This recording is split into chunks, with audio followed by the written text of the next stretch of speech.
For those who are not aware at this point, I'm not a big fan of the manga and anime series Naruto, and I intend to do a full video explaining my personal problems with the story, as y'all requested, but that's going to take some time to piece together all my problems because there are a lot.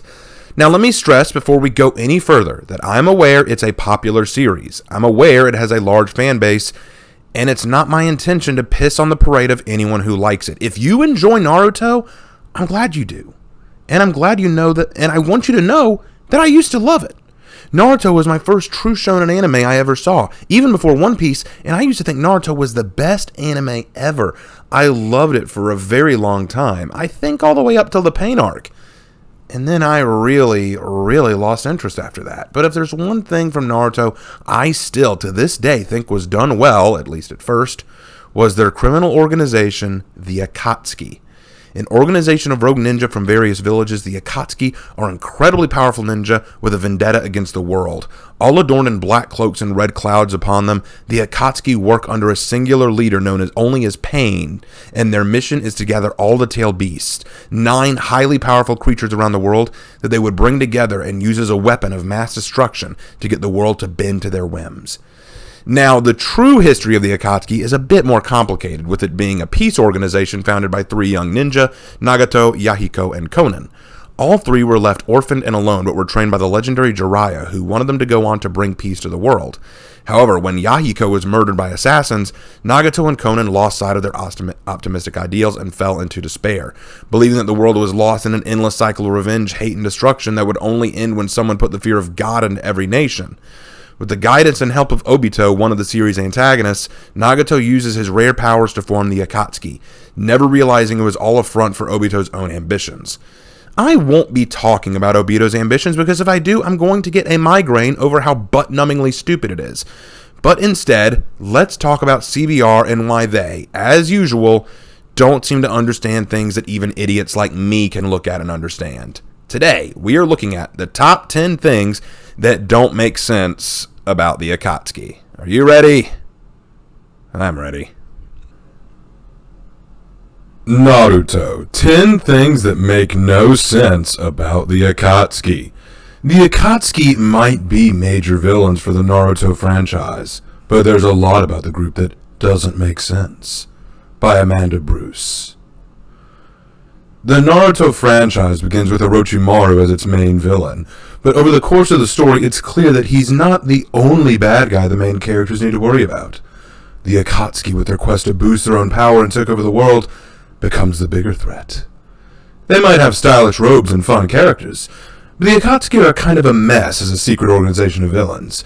There's a lot about the group that isn't cohesive, from their tendency for backstabbing each other. They might have stylish robes and fun characters, but the Akatsuki are kind of a mess as a secret organization of villains.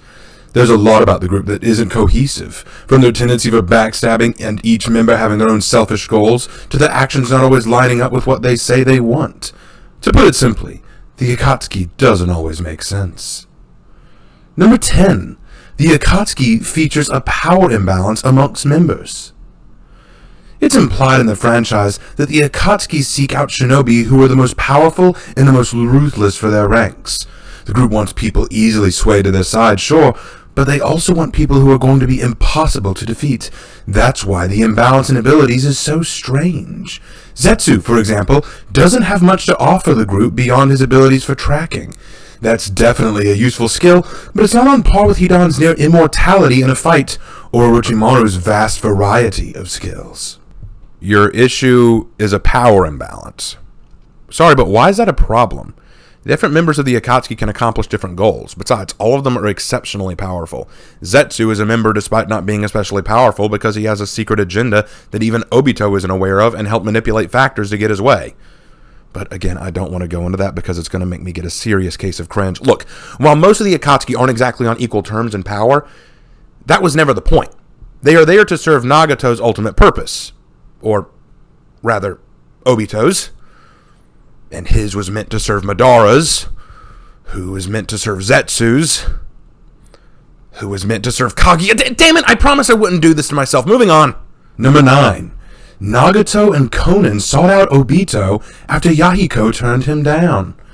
Nagato, Konan, and Yahiko, the three children trained by Jiraiya after the third Shinobi World War, are the founders of the Akatsuki. When Obito seeks them out himself, wanting to join for his own selfish reasons, Yahiko turns him down. He knows that Obito doesn't share their same goals. Nagato and Konan, who keep the Akatsuki going as a way to honor their fallen friend, then immediately seek Obito out after his death. It's odd that they would do this despite knowing Yahiko's reasons for turning him down in the first place. Well, yeah, because Nagato and Konan's ideals were altered by the death of Yahiko. See, Yahiko was the positivity that kept the two rooted in optimism and hope. With his death, Nagato lost that grounding and gave in to despair and pessimism, taking up Obito on his offer and promises. You are aware that trauma can cause serious lapses or changes in other characteristics and outlooks, right? Look, I'm not the same person I was when I was 5 years old, because since then I've seen a lot of crap and lived through some serious trauma. Half of Naruto is exploring the trauma of characters and how it shaped who they are. I figured a fan would know this, and I'm not even a real fan anymore, dude. Number 8. Konan's abilities are just uneven. Konan has a lot of interesting abilities in this series, but the most notable one is her control of paper. She uses it as a weapon, to augment her appearance, and even to give herself wings. That being said, some of her means of defense with it don't make any sense in the context of Naruto. She uses paper to shield herself from a fire-based attack from Jiraiya. No matter how powerful she is, the paper should burn. Naruto frequently uses nature releases to match opponents in power level, and real-world rules typically apply. The battle also doesn't make sense because Konan has an affinity for water release as well, and could have just used water against Jiraiya's fire. This is not an inconsistency with the Akatsuki. This is an inconsistency with Naruto itself.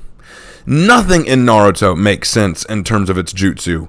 As early as the goddamn Zabuza arc. Remember how when Sasuke uses a fire jutsu on Haku's ice, it doesn't melt the ice? This will be something I go into in more depth on my rant/review of Naruto as a whole, but jutsu and powers in Naruto are incredibly inconsistent. The powers do what they need to do for the plot. The jutsu will defy the rules of nature when necessary, and will follow them when otherwise necessary. They will be bound by hand signs when the characters want them to be, and then won't be bound by them at other times. They will require a fixed amount of chakra for some characters, but for others can be done as needlessly as a Harry Potter wizard. It's all whatever the story wants when it wants it. Konan's paper jutsu is inconsistent, but I don't consider this a problem with the Akatsuki. I consider this a problem with Naruto as a whole. Jutsu has no consistency in this show. Okay? It no longer is consistent. It's no longer relevant. It's no longer a story about ninjas. It's a story about wizards. Okay? Sorry, went off on rant mode. Moving on. Number 7. Naruto talks down villains who have been working for decades. Naruto's talk no jutsu is a thing of beauty in the series. That's because it's nearly unstoppable. It seems like he can talk anyone into or out of just about anything he wants as long as he's passionate and persistent. This doesn't entirely make sense when it comes to his confrontations with the Akatsuki, however. Naruto manages to appeal to the humanity of both Obito and Nagato, which is admirable, but both of these characters have been following their paths for decades with no remorse. Obito is even often amused by his own cruelty, unlike Nagato. Naruto being able to talk them both out of their plans doesn't seem likely. Alright, this is something I call the shonen protagonist syndrome. Shonen protagonists have a bad habit of taking the moral high ground by professing their own morality, their own struggles, or their own experiences on the villain. That's one of the reasons I always like Luffy from One Piece. He rarely does that. Usually he doesn't waste time with words. He just kicks the bad guy's ass, whether or not they see eye to eye with him or not. Very Western storytelling the more I think about it. In fact, Literature Devil, check out his YouTube channel if you haven't, did a great video exploring the difference between Western and Eastern storytelling and how in most Eastern stories, villains quite often become heroes or side with the heroes by the end. While in most Western stories, the heroes are set and the villains are set within them, occasionally changing sides when their morals, moralities, and goals need it. Naruto is very much on the Eastern storytelling side, often crying about his own struggles and backstories to the enemy to make them see that he suffers too, using empathy to win over their hearts. The tragic, I've had it bad too, so I understand you thing. He does this with Gaara.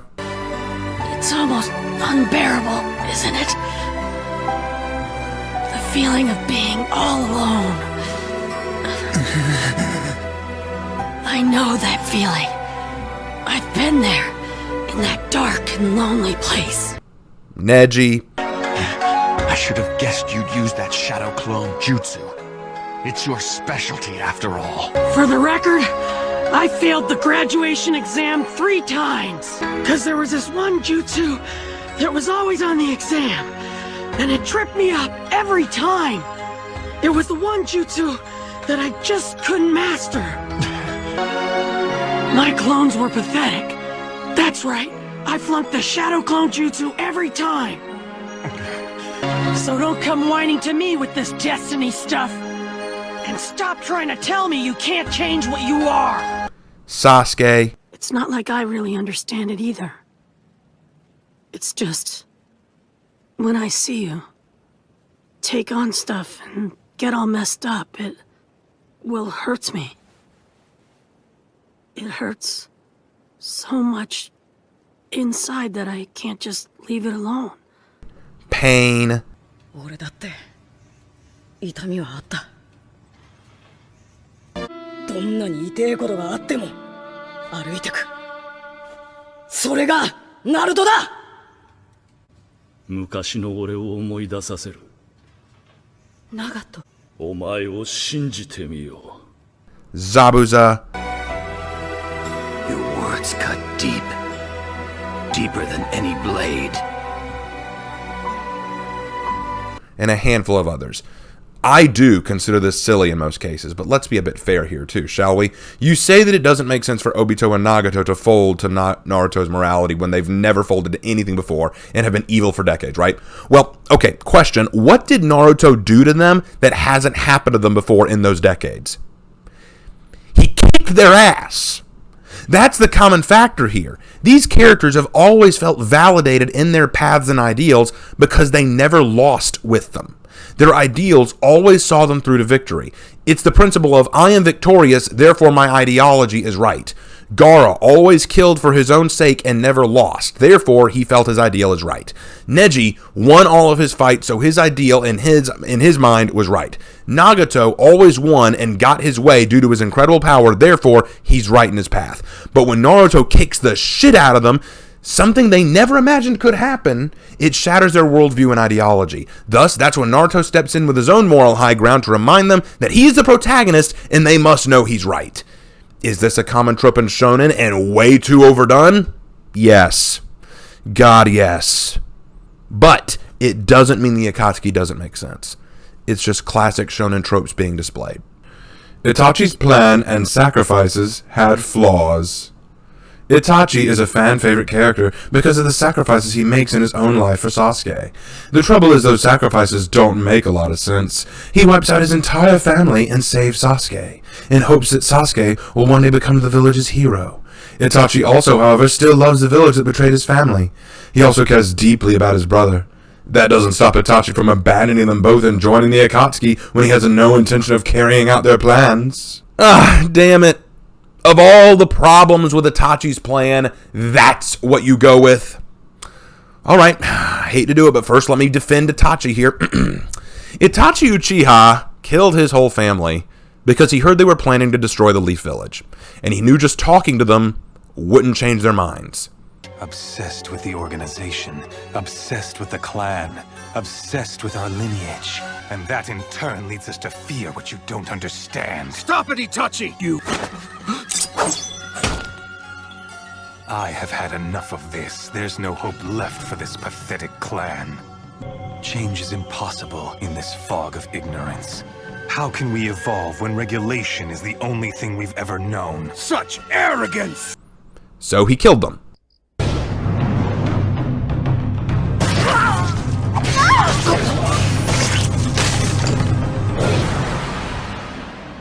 He was ordered to. But he left his little brother alive because he loved Sasuke and wanted him to grow up strong enough to kill him one day and be the village's hero. Someone the village could depend on and end the Uchiha's legacy of betrayal and bloodshed.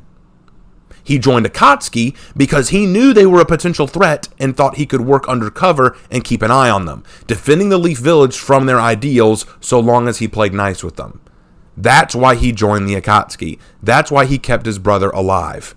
Now, let me tell you what I don't think makes sense about Itachi's plan. He didn't tell Sasuke any of this beforehand. You know, look, I'm not saying I'm a fortune teller. I'm not saying I'm the perfect big brother.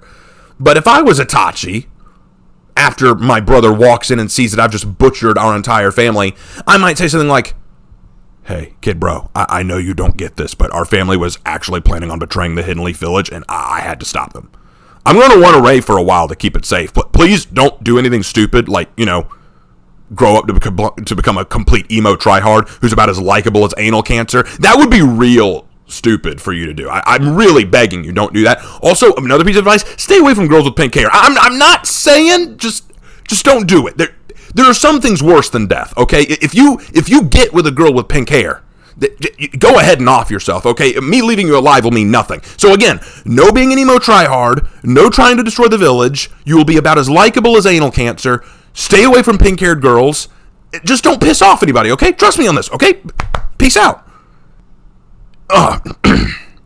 I know, okay? I know.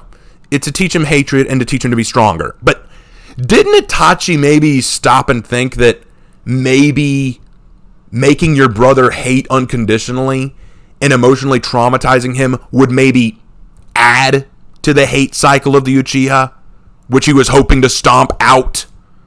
That seems a little counterintuitive. I want to end this betrayal and end the Uchiha's hatred and all this bloodshed by killing my entire family. Let me go ahead and teach my brother to hate. But I don't see how this helps your case.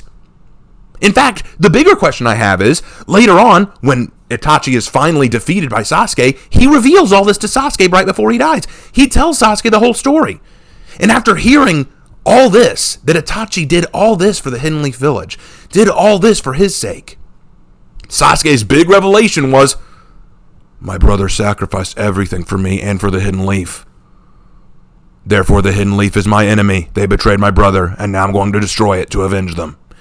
Even Itachi was dumbfounded by this, because he was brought back to life, asked Naruto how Sasuke is doing, and Naruto says, hey man, he's trying to destroy the Leaf Village, and he's like, wait, what? And please don't ask me how about Itachi being brought back to life. That goes into a lot of areas I don't want to go right now. Please let me have this. In short, you're right, Itachi's plan was flawed. You're just wrong about how. Number 5. The Akatsuki begins as a path to peace, but turns deadly. The trio of friends from Agagakure who form the Akatsuki just want world peace. It's a lofty goal, but after seeing the ravages of war firsthand and training under Jiraiya, all they want is for no one else to go through what they went through. That's why their plan is off base. Pushing fear and literally murdering people who disagree with them is not a way to foster peace. It just leads to more fear, anger, and fighting. Dude, really?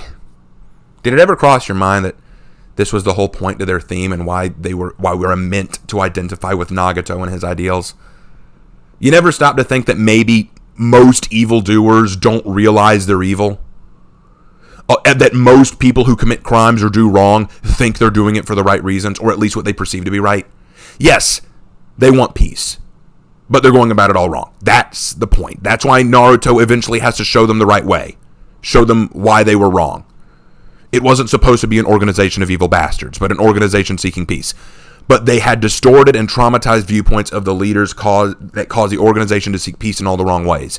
How does that not make sense? Do you think there's objectively one way anyone should see world peace working? I promise, if you sit down with a group of 4 people and ask all of them how they would get world peace, you'll probably get several different answers, and none of them would work.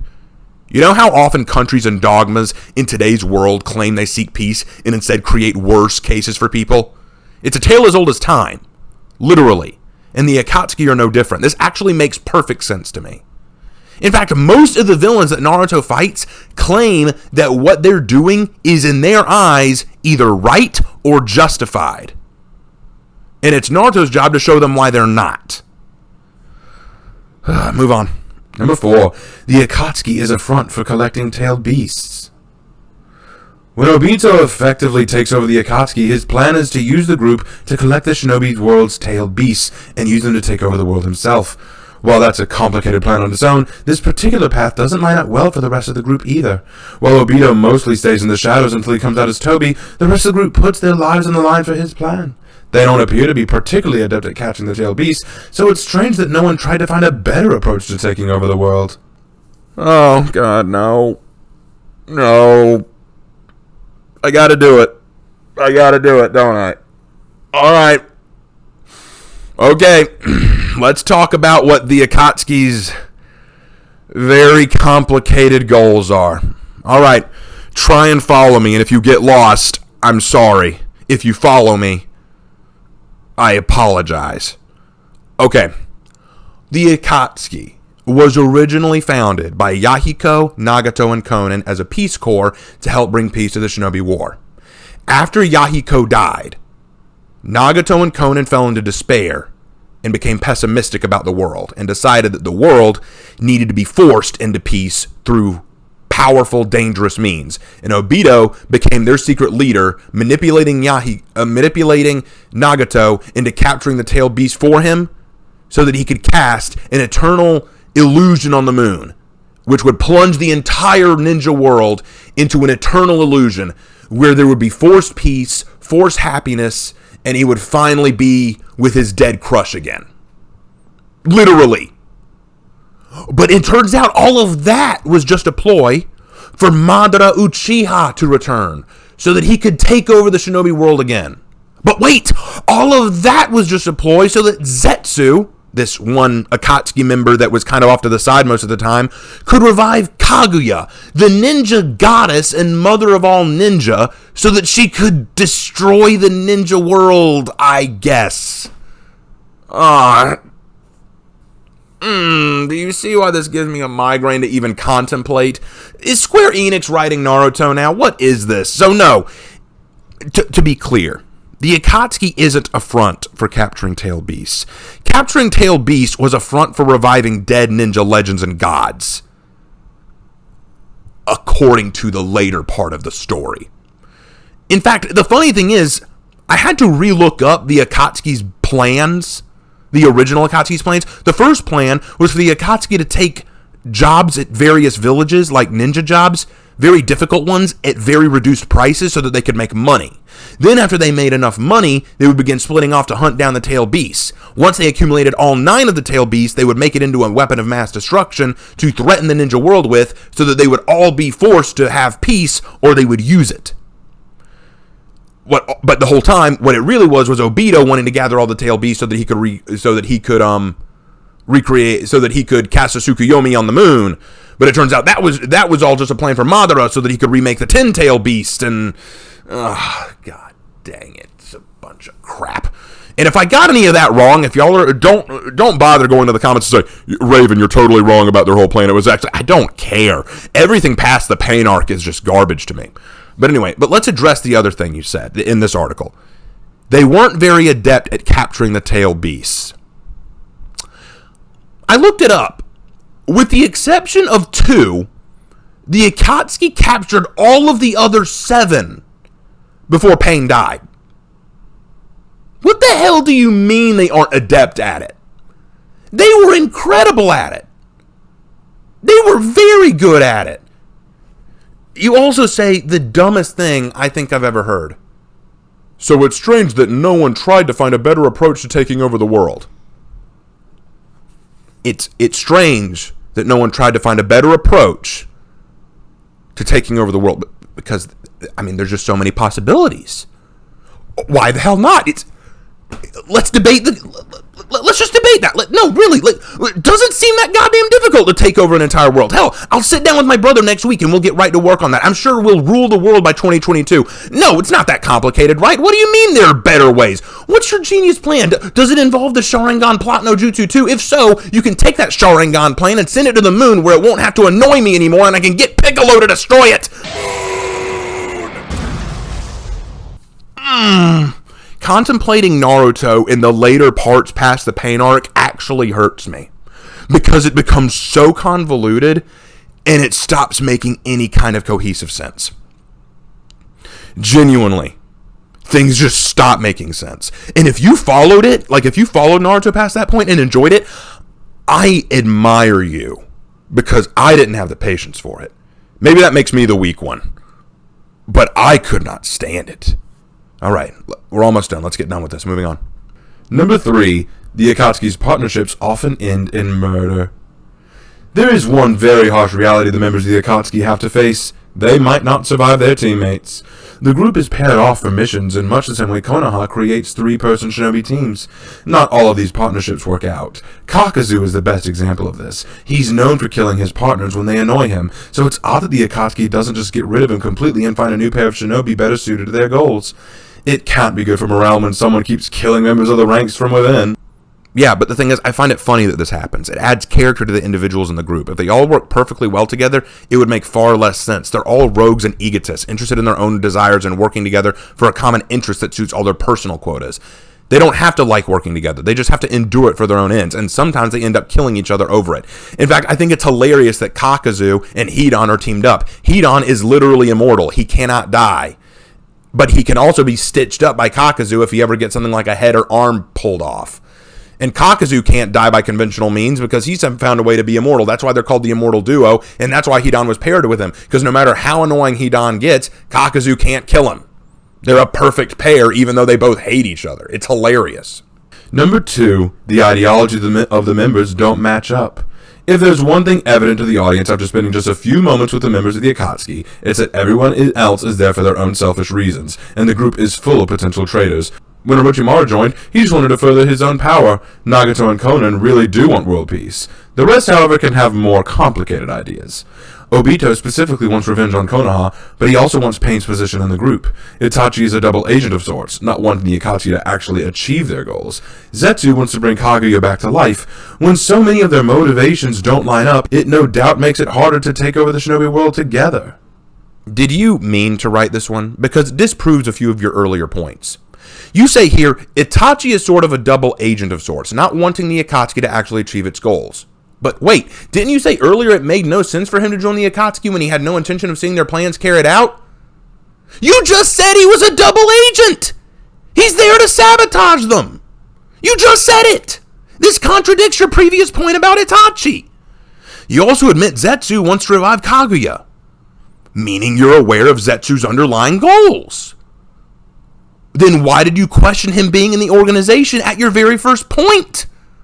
Are you Dory from Finding Nemo and just have short-term memory loss? But yes, the Akatsuki have conflicting ideologies because none of them join with the same intentions. No one heard Nagato's goals and agreed with his ideas of world peace and his ideologies. They joined because they had nowhere to go. He gave them the opportunity to make a living, and the Akatsuki gave them the chance to further their own goals and ideals through the organization. If you keep that in mind, it actually makes sense why they all hate each other or don't get along. They're loosely connected and don't fully agree with each other on anything. They just recognize it's a mutually beneficial project for them to all put up with and to put up with each other. All right, last one. Let's go. Number 1. All of the Akatsuki recruits are Missing-Nin.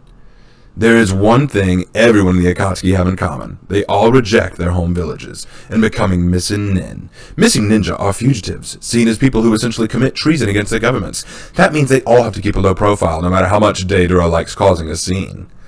It might have been more effective for the Akatsuki to recruit sympathizers who aren't fugitives, or to not force people to leave their village behind. If the organization actually had plants in the various villages, they really would have known everything going on, and their quests would have been a little easier. Firstly, being a missing ninja means you're a traitor to your village and a person of interest for them to be captured or killed. It doesn't necessarily mean you need to keep a low profile. You say it would be more effective for them to not force ninjas to leave their villages behind, but tell me, who did they force? Most of the members of the Akatsuki joined because the Akatsuki was more in line with their goals than what their villages were willing to allow. I can't think of any that were forced or made to against their will. Besides, it's easier to recruit members who aren't sharing loyalties. Imagine trying to recruit someone who is already loyal to a village. Kind of hard to do, isn't it? You're right that plants inside villages would be nice and beneficial, but weren't you just the one whining about power discrepancies in the members? Didn't you literally make that your first point? I thought you said, you need impossible to beat ninjas. Then by that logic, isn't it better to have incredibly powerful warriors more so than weak moles? You know what? I'm starting to feel bad for calling Naruto inconsistent. This article is starting to put that to shame. But we're done. We're finally done. Oh, gosh. Okay, so I hope y'all enjoyed that little taste of my rant coming for Naruto. I still need to work on it. Look, again, let me be clear. I don't despise Naruto. And if you like Naruto, great. I'm actually very happy you do. I'm glad that it still has an audience. It needs it. Naruto, I still think, had great ideas, great prospects, and I still stand by that. The first part of the series was very entertaining. There's still aspects about it that I think are great and even well done. But after the pain arc, maybe even a little before the pain arc, I just started to see a lot of inconsistencies, a lot of things that didn't make sense, and the plot just took itself in directions I thought, this is dumb. This is really, really dumb.